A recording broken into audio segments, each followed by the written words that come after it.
You are listening to Church Talk with Isaac. What's going on, everyone? Thank you for tuning in to another episode of Church Talk with Isaac. If this is your first time listening, I am the host, Isaac Watson, and I always want to take this time to thank all of our listeners. There are so many podcasts out, so many different voices that you can hear, but so many of you from all over the world take time to listen and look out for new episodes that drop every week from this platform. So thank you so very much. I never take it lightly. I appreciate all of you, all of your support, all of your feedback. Thank you so much. I want to take this time now and I want to give you an opportunity. If you have not yet rated Church Talk with Isaac, go ahead and rate it now. Do me a favor. If you haven't, do so and help me get up to at least 100 reviews. Your review matters. I know some of you may think, well, my one review doesn't change much. Your review matters. You rating Church Talk with Isaac with those stars and just rating it, and also with you reviewing it, it makes this podcast platform more visible. So don't be selfish. If you've been enjoying Church Talk with Isaac and you've been enjoying the topics and it's been helping you, it's been expanding your thinking. If it's been helping you and helping to cultivate your spirituality, your relationship with God, and seeing Him the right way, or however, seeing particular topics from a different light, I mean, go ahead and rate it. It means so much to me when you do so. I also want to encourage you, if not just on this particular episode, but if on any episodes that you have heard or you have listened to, and if there were certain points, if there were certain phrases, if there were certain concepts that stood out to you, that maybe helped you, that you consider to be quotable, I encourage you, go ahead on social media, whether it's Instagram, if you want to kind of play it back, or whether it's on Facebook, if you want to play it back, or if you want to write out a quote, go ahead and do that and tag me in it as I see it. If I see it on Facebook, I'm findable. You can find my public page, Isaac Watson, or even my personal page, Isaac M. Watson, on both Facebook and Instagram and Twitter. Go ahead and do that. And as I see it, I will retweet it. I will reshare it. I will repost it. All right. So go ahead and do that if you can. I appreciate that. Let's go ahead and jump in. This is the 47th episode of Church Talk with Isaac. And man, time honestly has flown so fast throughout this year. I started this platform in January. And every week since January, you have received a new topic. You've received a new episode, and I continue to I plan on doing this for a good while. So hopefully you all are benefiting from this. As I'm doing this as well, last thing I want to request is that you send in more topics, that you're able to get in contact with me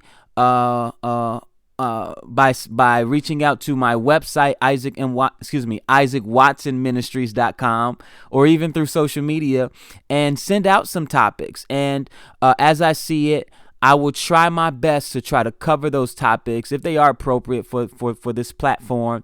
I'll try to cover those topics, but I do want to hear your feedback regarding things that you want to hear, or you may want to hear my thoughts or my perspective on various topics. So I want to go ahead and jump into this topic today.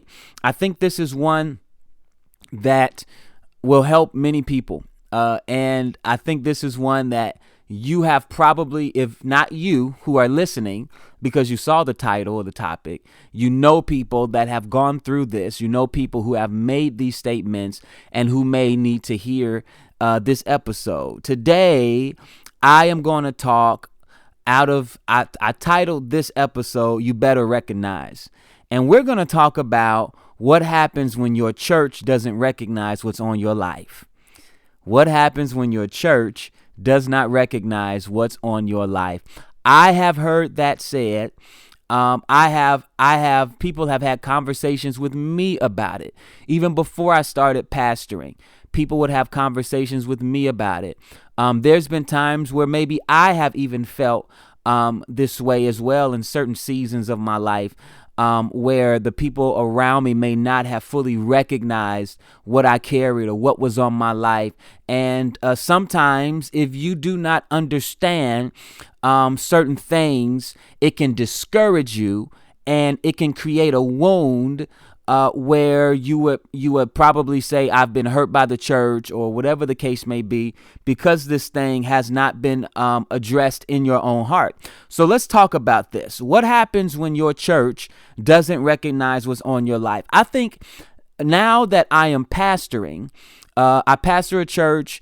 Most of you all know, unless this is your first time listening in, I pastor a church. I oversee a work. My wife and I both. We oversee a work in Park Forest, Illinois. It's a church that we planted from the ground up, Encounter Worship Center, again in Park Forest, Illinois. So I can actually speak from both ends of this topic, but I want to kind of give perspective to the one who may feel like their church doesn't recognize what's on their life, and they want their church to recognize what's on their life. All right, I got some things that I want to present. Hopefully this helps you. All right. The first thing I want to ask you, if you feel this way, the church doesn't recognize what's on my life. I want to ask you if what you feel like is on your life, is it obvious to your church? I think that's important to look at. What you feel like is on your life that people are not recognizing, whether it is a ministry gift, whether it is a particular grace or function, whether I don't know, it's the prophetic, whether it's the apostolic, whether it's the ability to teach or pray or administrate or lead or organize or whatever it may be. Is it obvious to your church?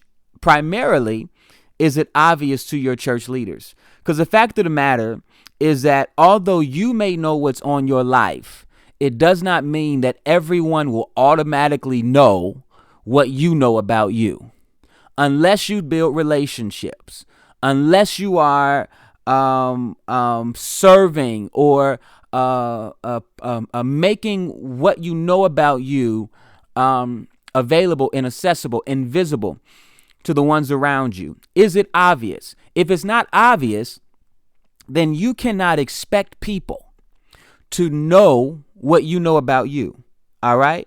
If you're clear, this is the second thing. If you are clear on what you're called to, if you're clear on what rests upon your life, if you're clear on what you recognize about you, my question to you, and it goes along with, is it obvious? My question to you is, although you're clear on it, have you verbalized it to anyone? Again, just because you know doesn't mean that everyone else around you will know what you know about you. Maybe you came from a different church where you were trained and you had experience in leadership or in serving in certain capacities within your previous church, and now you're at this church and you expect them to automatically just know these things about you. No. Have you verbalized what your passions are? Have you verbalized what you believe that you may be gifted or skilled in? Have you made it known? Have you verbalized it? So I think that that's something that's important to look at as well. All right.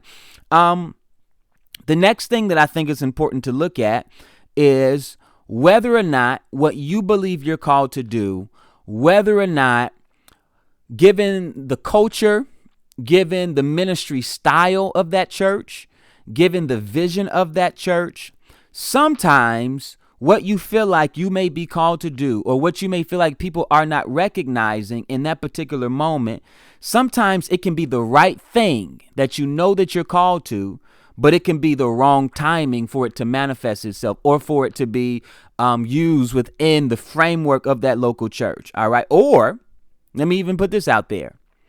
Sometimes you may not be as sure as you think you are. And sometimes it can be the wrong thing altogether. Although you may think that, for example, let me give you an example. For example, if you're prophetic, you may say, I'm a prophet, and the church doesn't recognize that I'm a prophet. Well, maybe you need someone to help give you more language to what you're called to do. And it may not be that you're a prophet at all. I know some of y'all don't really like that, but it's the truth, quite honestly. Sometimes it can be the wrong thing altogether due to the lack of language. All right, well, and I'm just using this as an example. You believe you're a prophet. What makes you believe you're a prophet? Because you prophesy? That is not the litmus test. That is not the foundation of what it means to be a prophet. That's the foundation of what it means to be a believer. All believers should prophesy. So maybe you need some coaching, and maybe if you are getting if an offense is growing in your heart, it could be actually for wrong reasons, and really you may need a bit more cultivation in identifying exactly what you are called to do. So maybe they're not recognizing it. It is going to sound kind of harsh, but maybe they're not recognizing it because it may not actually be there. I know that's rough. All right. Next thing. If they're not recognizing what's on your life, all right, the next thing I want to ask is, are you the one who believes that you should be operating in a certain capacity within a church, or you want to assist, or you want to serve in a particular area, or you want to be recognized? My question to you is, do you serve in the ministry? Because one of the things that I'm learning is that it's easier to identify grace on people who have committed themselves to serving the vision of the local church, who have found themselves planted within a work where now they're able to partner with other people within that church, build community with other people within that ministry. Now they have a sense of accountability where maybe they report to an upline, to a director, to someone that that's leading them on a particular team. And now there's things that can be more clearly identified because they are engaged in community. If you have isolated yourself, if you don't have any community, how do you expect people to identify or recognize what's on your life? Now, this is the thing. I do know that there are many examples, and I do know that there are many people who go through this, who go through these hardships within the local church, and sometimes people feel the way that they feel, that they don't recognize what's on my life. They're not using me. And they may feel those ways because they're being shut down. So maybe you may be praying, you may be leading prayer, and all of a sudden they take that from you. Or you may be on the prophetic team, and then all of a sudden they pull that from you. Or maybe you're teaching, and then they pull that from you. Or maybe you are a director or you are a leader in a particular capacity, and they pull that from you. And it just seems like in the areas that you feel like you're called to be most impactful, they are shutting you down. And honestly, being shut down is not a good feeling at all. For anyone who's ever gone through that, anyone who may be currently going through that, it is not a good feeling at all to be shut down. So this is some of the things when you are in a ministry or you are part of a church that's seemingly shutting you down every time you seem to get active or involved in a particular ministry or in a particular function or gift. Some of the things that we have to ask ourselves, and it may not even be as obvious to us, but sometimes we got to ask ourselves, why? Why am I getting shut down? Why are they shutting me down? Because I want to say this, just because you're getting shut down, it doesn't always mean that it's wrongly intended or its motivation is wrong. All right. It don't necessarily mean that they are trying to control you, or, as within the church, they say, man, they operate in Jezebel, control, domination, intimidate, all this stuff. They shut me down. They intimidated by me. Okay. So my question is, why are you getting shut down? Let me give you a couple different perspectives, because sometimes the shutdown may be legitimate. All right. I know you're like, how can that be legitimate? Oh my God, it hurts so bad. Sometimes the shutdown can be legitimate. Other times it's not legitimate. All right. Let's talk about why. All right. Let me give you some reasons from a leadership perspective as to why sometimes, even if it's done wrongly, the act of shutting someone down may be legitimized. All right. Are Are you being shut down in areas where you are, through your actions, through your words, through your preaching, through your teaching, through your interactions with people, are you trying to change a climate or the culture within that church, ministry, organization, team, whatever it may be? Are you, whether intentionally or unintentionally, are you changing or attempting to change the climate or culture of that ministry without communicating about it? So when you're teaching, are you teaching things that, although it may be right, it goes against the culture of that ministry? Or while you're prophesying, or while you're ministering or serving or whatever, are you implementing certain things that will ultimately change the current of that ministry, whether for the good, because it don't always mean that it's for the bad, whether it's for the good or betterment of the church, or whether it's for the worsening of the church? Are you doing things where it changes the current, the culture, the climate of a ministry without communicating about it to the leadership? That's important, because even if it's right, even if what you are presenting, what you are doing, even if it's right, it can be rejected and it can be shut down because of your lack of protocol. It can be shut down because it can appear as if you're trying to bring change, or you're trying to take over, or you are trying to fix something that has not been communicated about is broken. I mean, that's a hard pill to swallow, but it's something to look at. All right. Communication is everything. Are you trying to change the way worship is done? Are you trying to change the way, are you trying to change the way that the ushers and the greeters and the hospitality is being done? Are you trying to change the way leaders look or respond to, or the people look or respond to their leadership? Are you trying to change the way the prophetic is implemented? Are you trying to change the way the apostolic should be seen? Are you trying to change, whatever, without communicating? That is something that honestly can get you shut down, simply because of a lack of communication. All right. Now, I know that there's sometimes people get shut down, not because of a lack of protocol or lack of communication. Quite honestly, sometimes people get shut down because of intimidation. I know that exists. I'm not trying to cover up for that. I know that that's something that people go through all the time, where either senior leadership, or sometimes even the senior leadership, may have people in their ear that could kind of sway the way that they feel about you.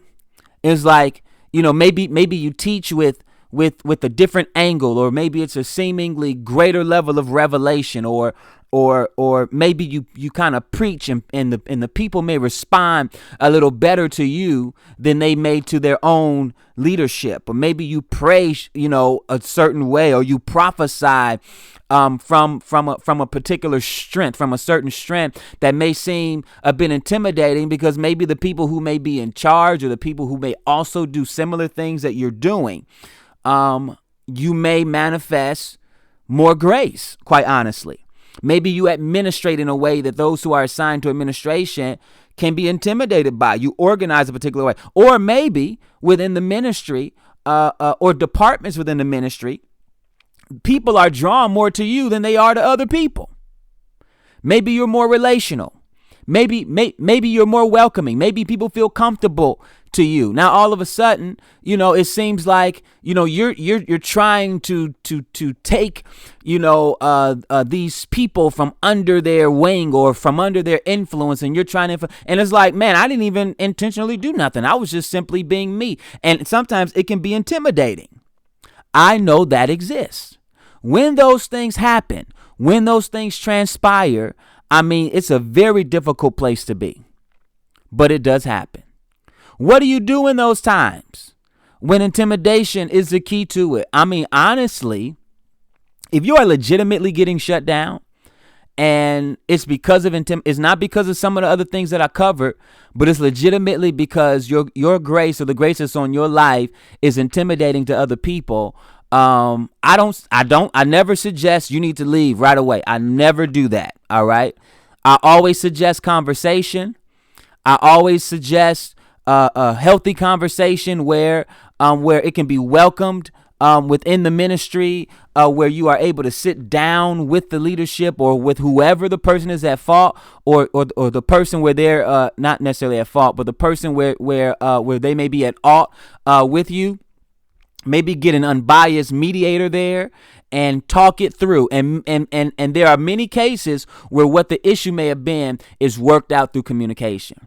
If you've done everything that you can do, and if it just seems like nothing is changing, you've weathered the storm, you've been faithful, but you just know that this is not going to change. At that point, you need to pray, because quite honestly, maybe there may need to be an exit strategy.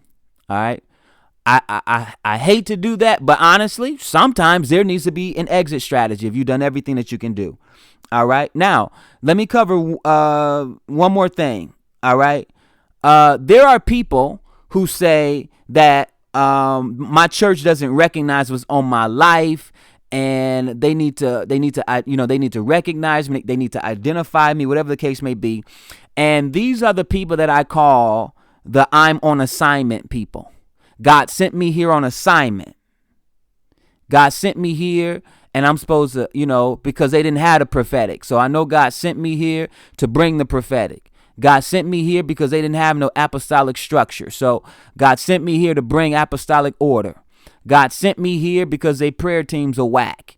So I'm here to help strengthen their prayer teams. God sent me here because they don't know how to preach and teach or operate in miracles and healing and signs. God sent me here because they ain't got no evangelism. So I'm here to help them strategize that. I'm here on assignment. These are the I'm here on assignment people. All right. Now, this is my thing. Can God send you to a place because there is a need there? Absolutely. But I think, my personal opinion, is that if you go there with the attitude that I'm here to change things, then you came with the wrong attitude. This is why. Because if you come there with that attitude, then that means that you are approaching that church a particular way. Many times you're approaching that church with a superior mindset, a superior mentality, where you're not going there to see what you can get or what you can gain or where you can grow. Matter of fact, you may have shut all avenues of that ministry imparting into you in any way, and you're there simply to give what you have, and sometimes it can come off condescendingly. Are you going there with a superior mindset, or are you going there with a mindset to learn and grow? Because even if God sends you on an assignment, sometimes that assignment can be dually, where you're there, even in leadership capacities, you're still able to grow. You're still able to learn. You're still able to evolve, and you're able to present your gift. If you go there with the I'm on assignment mentality and you're not there to learn, you're not there to grow, you are probably going to get shut down. Because typically people who do that, they try to do what they feel like they're on assignment to do, and they're doing it with no affirmation. They're doing it without the go ahead from leadership. They're doing it without relationship. And if there is no relationship, quite honestly, there is no assignment. Let me say that again. I'm about to be done. I'm getting ready to be done in just a moment. But if there is no relationship, there is no assignment. And the reason why there is no assignment, because there is no relationship, because if there is no relationship, there is also no trust. So whatever it is that you feel like you're sent there to do, you're on assignment to do, it inevitably will be shut down, because why should leaders or a church trust you to develop and grow a particular thing if they do not know who you are? Why should they give you the responsibility to grow and to mature the church or to enhance it as you feel like you're called to do if they cannot trust you? If God has called you to be there, you come with the servant's heart. You come with the willingness to serve. You allow God through the leadership And I don't think there's anything wrong to verbalize, where you come from, your background, so forth and so on. It can sometimes make it easier. Sometimes it can make it obvious that maybe you're there for a microphone. I mean, it just really depends on who we're talking about here and having discernment. All right. But sometimes it creates space for you where if you have a track record and if you have if you can be traced back to a particular place or to particular fruit that might have manifested in previous seasons, then let me tell you, if you come with the servant's heart, God will make room for you. But if you come with a condescending tone, if you come with I'm on assignment, make way for me, and if they reject you, they don't understand what's on my life, they don't recognize what's on my life, y'all better recognize what's on my life, they don't know what they got, the church is going to die, and then you start cursing the church. The church is going to die, they're going to be stagnant, they're going to be this and that, when the fact of the matter is that you might have approached the situation wrong to begin with. All right. So there are different angles that can be approached, different angles that can be looked at as to why what's on your life may not be recognized. And sometimes I believe if you take some of these steps, if you look at this topic or this concern through some of the lenses that I spoke about today, sometimes that can be resolved. Every time it won't be, but sometimes it may be resolved. And you can learn and grow. Not being recognized does not automatically mean you have to leave your church. Sometimes it could be the right thing in the wrong season. Sometimes it may need time to cultivate for your gift to make room for you, for your leadership to be able to know who you are and learn to trust you, or learn to give you responsibility, identify grace, and start placing you in within the ministry where you can be cultivated, where you can grow. So it's not a one size fit all, but this is a concern, and many times I have heard many people say that this is something that they are concerned about. So listen, I hope this episode today really helped you. I hope it blessed you. Again, thank you for tuning in. I pray you all have a great week, a great rest of your week. And until next time, you all be blessed. Have a great week. Thank you for listening to Church Talk with Isaac. If you enjoy our content and benefit from this podcast, do me a favor and subscribe, leave a review, and share with your friends, family, and colleagues. I'm also on all social media platforms and would love to connect with you.